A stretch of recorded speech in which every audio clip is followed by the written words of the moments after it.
आम्हाला धमकी देतात, घरी येऊन मारहाण करायची. गडी माणसांना तर मारतातच मारतात, पण बायांना सुद्धा आता मारायला सुरुवात केली. धमकी द्यायची, असं करेल तसं करेल. आमचे गडी माणसं कामाला जातात, रात्री कधी पण येतात, 12, 12:30, 1 कधी पण वाजतात.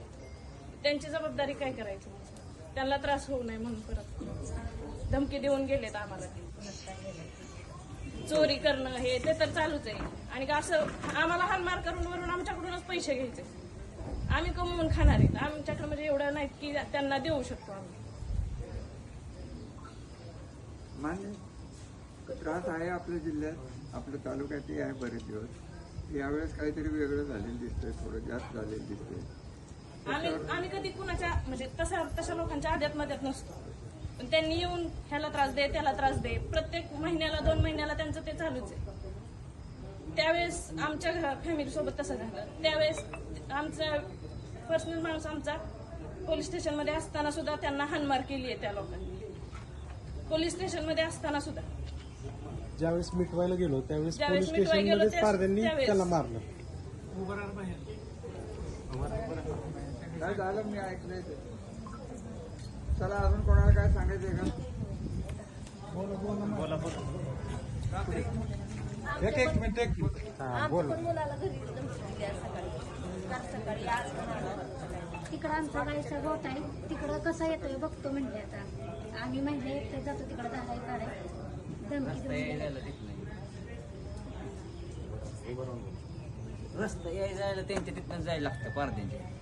तिथं बाया माणसांना म्हणतात कसं येतात. आम्ही आता कामावर जातो, गोट्यावर खाया जायला, खाया टाकायला, दार काढायला जायचं, बायांना धमकी देते.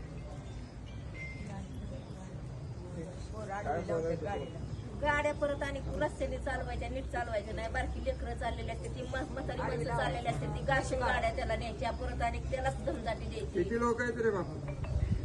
साधारण 5 लोक ठाकूरकी आणि ठाकूरकीला 3 जण. चुकी चालू झाली की धान्याला ह्याला दमावते, ते धान्य मागायचे. दररोज चोर आहे, दररोज चोर आहे. पोलीस स्टेशनला त्या दिवशी त्यांची 70 लोक आली आणि यांची 10 लोक. ते टायमिंगला सुट्टी होते बघ. आणि धान्य मागणी वगैरे जे आपण प्रेमाने देतो तेवढं नाहीये. त्यांना जे पाहिजे तेवढंच ते म्हणतात की मला बाबा 4 पायल्या 5 पायल्याच पाहिजे. बायकांना पुढे पाठवतात भांडणं करायला, गड्यांना मारायला, आणि आणखून आळ घेतात त्यांच्यावर काय बोलले म्हणून.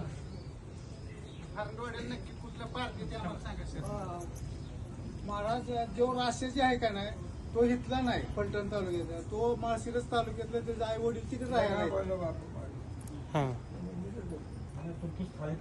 स्थायिक झाला सर.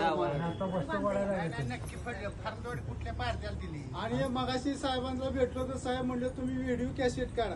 आता आमच्या सरकारने व्हिडिओ कॅसेट काढायला ठरवलं, त्यांच्या बायाने जर मोबाईल हिसकून घेतला तर आम्ही काय करायचं? काय तुम्हाला डिपार्टमेंटला आम्ही पुरावा द्यायचा?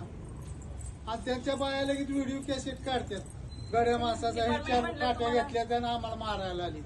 बरं डिपार्टमेंट बी असं करतं की डिपार्टमेंटला सांगायला गेलं, डिपार्टमेंट आम्हालाच म्हणतो तुम्ही जरा थांबा, तुमच्या बाजू कायदा तुमच्या बाजून नाही, कायदा त्यांच्या बाजून. म्हणजे कसं वागायचं आम्ही? ती म्हणतात काय बरं रानात गेलं महाराज, रानात जरी लेडीज कामाला गेलं त्यांच्या बाया त्या चाकू दाखवतात, मंगळसूत्र कापून नेतात.